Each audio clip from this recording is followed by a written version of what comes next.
How does a turn 2 Atali sound to you? Or even better, turn 2 bring up the last gift, bring back 13 creatures to win the game, all with just 2 cards and one of our commanders. That's unlikely, but possible in quite possibly the stupidest deck I've ever built. But how? Well, the 14th Doctor has a unique set of abilities. When it's cast, we'll look at the top 14 cards of our deck and bin any Doctors to the graveyard. 14 is one hell of a lot, but it only bins Doctors and the rest go back on the bottom. Then 14 can enter as a copy of any of these with haste and attack. So of course we need a ton of Doctors in our deck to... Oh wait, how many do we have? We have 4.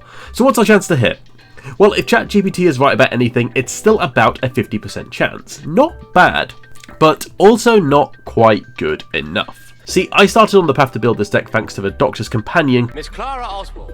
She is my favourite companion, hands down. Her run wasn't aided by the best writing, shall we say. Well, dead and decapitated, but that's Christmas when you're a turkey. But she also voices my favourite video game character ever, so I just needed to find a way to make her work in Magic.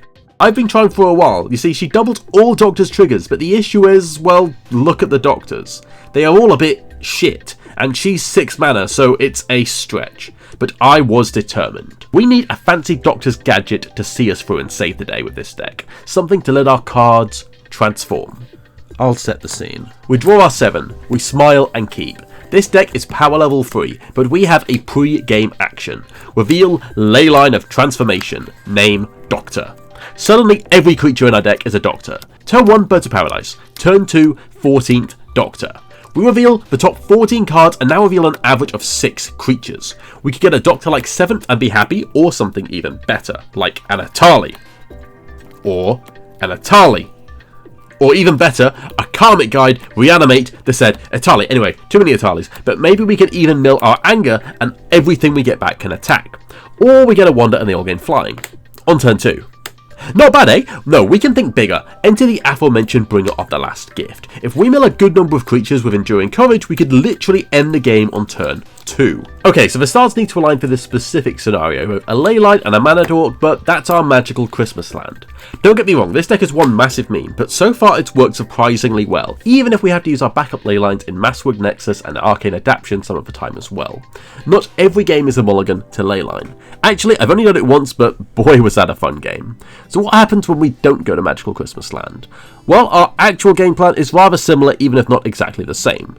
We want to find one of our Doctor enablers to let 14 fill up our graveyard and run more tutors than any other deck I own to help achieve this. 2 out of 3 of my game changers are tutors, able to find a Doctor enabler or maybe a Guardian project for card advantage if we already have one. The final game changer is Fierce Guardianship to protect everything we're doing, while Glenalendra plus Sorak make a lethal combo being able to counter every non-creature spell indefinitely. Anyway, 14 doesn't need much help to fill the graveyard, but Terror and Grave Reaper can speed things up. Ideally, we fill our yard faster than our opponents, and then as well as Bringer, we have a further 2 living death effects, with the card itself and Patriarch's bidding to bring back all our Doctors. With Courage and Sorak, we should have enough haste to swing for lethal, or near enough, especially if Gisela is around. Add in Terror of the Peaks, and we can skip the combat step entirely. And we haven't even mentioned Clara yet. While the deck has shifted to a Reanimator focus as I was building it, as the 14th Doctor Reanimator just seems hilarious. When we don't have these, Clara can double our triggers and we have a ton of powerful ones in the deck.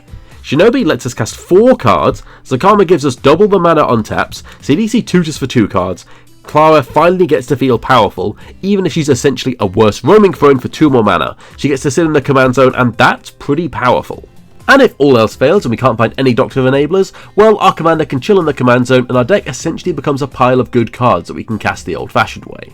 As I said earlier, the 4 actual Doctors in the deck casting 14 in a pinch can still be worthwhile. Both 7 and 10 can help us draw into more action, while Morite can copy any of our other creatures and make the copy a Doctor so Clara can double them up. The interaction suite is something I still feel needs some refining, as Clara wants us to make our interaction creature-based wherever possible.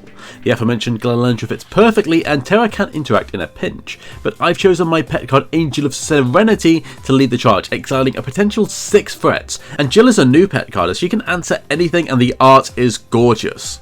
Solitude is the best creature interaction there is, even if it doesn't stay around long, and I couldn't find a sword, so I have this extra path for now. Our singular copy of Entomb can pull double duty. If we don't have another tutor and we cast the 14th Doctor and he doesn't hit any doctors, before he resolves we can quickly find one so at least he gets to come in as something, or if we do have Doctor enablers, well, we can choose what we want the Doctor to end up as. So Entomb, 1 mana, pretty good here. To round out the deck, we have a good few number of mana dorks and rocks to let us cast all this nonsense, a few one-off Reanimator effects if we can't quite pull together a full Reanimator win, and we can run a lot of Legendary, so Annie joins up is essentially an extra Clara that doesn't require an enabler, while also being much appreciated interaction. And the last card I want to mention is the 5 Doctors. Finding Terra, Gisela, Atali, Courage and Morite will end the game by itself out of nowhere if nothing else, and we have the ramp to make it happen. Oh, and lands I used whatever 5 colour ones I had spare, while as many fetches as I can muster, because what other deck will I get to play Omnath in? Is this deck stupid? Yes, obviously. But this is what Commander is all about to me, having a stupid idea and finding a way to make it come to life and work. I'm sure this deck will have its absolute dud games, but it's one I'm so happy to share and put down on the table. And yes, once I get my Horizon Secret Lair, I will add Blightsteel Colossus to the deck and keep it in until I kill someone with a turn 2 Doctor Infect win. And then I'll reevaluate my life choices. Thanks so much for watching. I've had a bit of a busy time and let the uploads slide, but I've made so many cool decks lately, I'm excited to share. So please subscribe if you haven't already. Thanks for watching.